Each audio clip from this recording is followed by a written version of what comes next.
This week's high winds and huge swells have taken a big toll on the state's coastline. Near Port Stephens, north of Newcastle, emergency work is underway to save scores of homes from falling into the sea. But in many cases, local councils might be fighting a losing battle.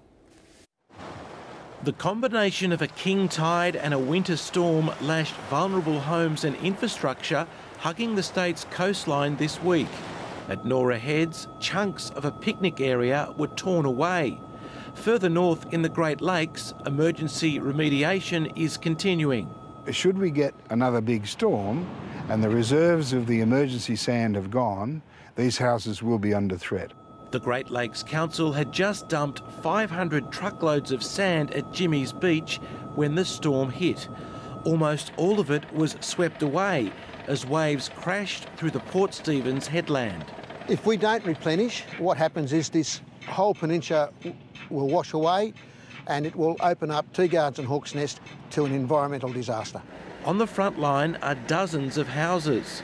The local council and the state government have spent $5 million in recent years just to hold back the tide, and they estimate it'll cost another $5 million for a longer-term solution.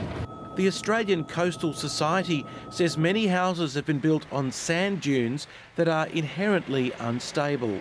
When we've allowed the subdivisions of those dunes, we're placing buildings that have gone in there in harm's way, and that's where we have had the problems over many, many years. In Sydney, the most vulnerable places are at Narrabeen and Cronulla. Other erosion hotspots are at Kingscliff, Byron Bay, Wooleye, Old Bar, North Entrance and Wamberal. It's just not going to be easy to say we're going to protect the private property or the infrastructure because we just do not have the resources. Those who hug the coastline remain at Mother Nature's mercy.